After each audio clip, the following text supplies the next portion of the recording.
নমস্কার, কেমন আছেন সবাই? চলে এলাম লাইভ বাই দ্য ওয়ে আবার নতুন একটা ব্লগ নিয়ে। গত দুদিনের পর আবার এলাম আজকের নতুন একটা ব্লগ নিয়ে। দুদিন খুব প্রচণ্ড পরিমাণে বৃষ্টি হয়েছে। আজকে দেখুন আকাশটা কি সুন্দর পরিষ্কার ঝলমলে আকাশ, দেখতেও বেশ ভালো লাগছে, তাই জন্য আপনাদেরকেও দেখালাম কি সুন্দর পরিষ্কার। দূরের ওই পাহাড়গুলো হালকা হালকা দেখাও যাচ্ছে অনেক দিন পরে। আর গত কদিন প্রায় টানা বৃষ্টি হওয়ার কারণে এখানে গাছপালাগুলো বেশ একদম কি সুন্দর সবুজ সবুজ, ভালো লাগছে না? এমনি সময়ও এখানে প্রায় এই সাইডটা একটুখানি ফাঁকা ফাঁকা মতন হয়ে থাকে, সবুজ গাছপালাটা রয়েছে এদিকটায়। আর পাহাড়গুলো একটু শুকনো হয়ে থাকে, কিন্তু যখন আমরা বাইরে বেরোই, গাড়ি করে যাই বাইরে কোথাও, তখন দেখতে পাই পাহাড়গুলোতেও কি সুন্দর সবুজ হয়ে রয়েছে।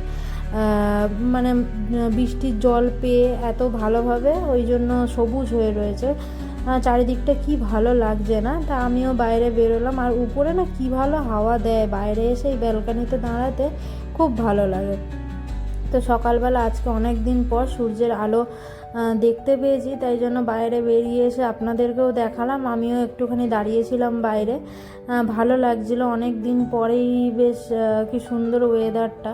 তো এখানে ওয়েদার তো দেখলাম, তারপরে চলো একেবারে সকালবেলা টিফিন করে নেওয়া যাক। আগের দিন তো আপনাদের সাথে শেয়ার করেছিলাম ডালপুরি বানিয়েছিলাম, ওটা যে ওর পুর একটুখানি বেঁচে গেছিলো, আমি রেখে দিয়েছিলাম ফ্রিজে। সেটাই আজকের সিদ্ধার্থ বাড়িতে ছিল বলে, তাই জন্য ভাবলাম ওই ডালপুরিটা রয়েছে ওটার যে পুরটা, ওই পুরটা দিয়ে চলো আজকে একটুখানি লুচি টাইপের বানানো যায়। তাই ওই পুরটাকে বার করে, অল্পই ছিল, বেশি ছিল না, তো ওই পুর দিয়ে এই লুচি মতন বানিয়েছি। আর মটর ভিজিয়ে রেখেছিলাম, তো ওটা দিয়ে ঘুগনি করেছি। তা ঘুগনি করে আজকে সকালবেলার মোটামুটি টিফিনটা হয়ে গেল। তারপর খাওয়া দাওয়া করে আজকে একটা ভালো জিনিস তোমাদেরকে দেখাবো। সেটা হচ্ছে আমাদের যেরকম কলকাতার ফেমাস যেরকম দুর্গাপুজো, যে কলকাতায় খুব ফেমাস দুর্গাপুজো, সেরকমই মুম্বাইয়ের আমরা সবাই জানি যে গণেশ পুজো খুবই ফেমাস। গণেশ পুজো এখানে খুব বড় করে হয়। আর এবছর আমিও প্রচণ্ড এক্সাইটেড, যেহেতু মুম্বাইতে আমিও আছি এবছর। তো আমারও দেখার খুবই ইচ্ছা যে কেমনভাবে হয়, কেমন কি হয় না হয়। অনেক তো মোবাইলে দেখেছি, এবছর সামনে থেকে দেখব।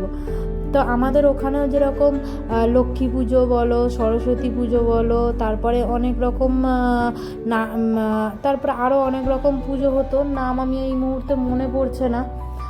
সেই সব পুজোর আগেই এই ধরনের ঠাকুরের বিভিন্ন রকম মেলা বসতো।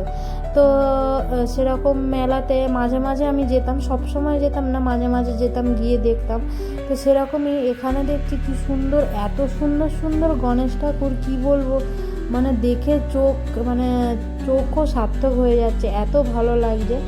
আর এখানে একটা গণেশ আমার খুব পছন্দ হয়েছে, ওই যে উপরে কোণে দেখতে পাচ্ছেন, দেখুন একটা বাচ্চা মতন গণেশ দেখা যাচ্ছে, ওই বাচ্চা মতো এই গণেশটা আমার খুব পছন্দ হয়েছে।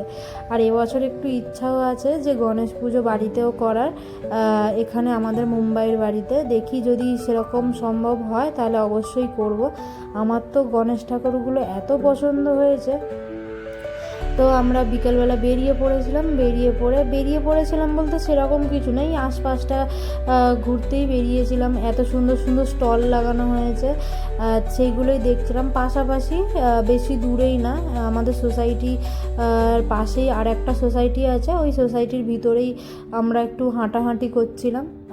তো তার মধ্যেই দেখলাম যে এত ভালো লাগছে, তো ওগুলো আপনাদের সাথেও একটু শেয়ার করলাম যে দেখুন কি সুন্দর লাগছে। আর বিশেষ করে গণেশ ঠাকুরগুলো তো আমার খুবই ভালো লাগছিল। আর এমনি আমরা বাইরে এই যে জায়গাটা দেখছেন, এটার নাম হচ্ছে পালাওয়া সিটি। আমাদের যেরকম রিভারউড পার্ক, সেরকমই এটা হচ্ছে পালাওয়া সিটি। এটা ওই আমাদের সোসাইটি থেকে 10 মিনিট দূরে। এই জায়গাটায় অনেক বয়োজ্যেষ্ঠ মানুষ বলুন, বা এমনিও আমাদের মতন মানুষ বা অনেকেই এসে এখানে সন্ধেবেলা বা বিকেলবেলা এমনি বসে বা আড্ডা মারে, সেরকম জায়গা রয়েছে এই জায়গাটায়। খুব সুন্দর জায়গাটা, আর চারিদিকে গাছপালাও রয়েছে ভিতর থেকে। আর আমরা যে আগের দিন সিনেমাও দেখতে এসেছিলাম, এখানেই যে মলটা রয়েছে সেখানেই আমরা এসেছিলাম। এই যে এখানে দেখছেন অনেকে বসে এখানে আড্ডা মারছে। চলুন আমরা ঘোরাফেরা করতে থাকি। আজকের ভিডিওটা এই পর্যন্তই, দেখা হবে আবার অন্য কোনো ভিডিওতে। ততক্ষণ আপনারা ভালো থাকবেন, সুস্থ থাকবেন, দেখা হবে আবার নতুন কোনো ভিডিওর সাথে।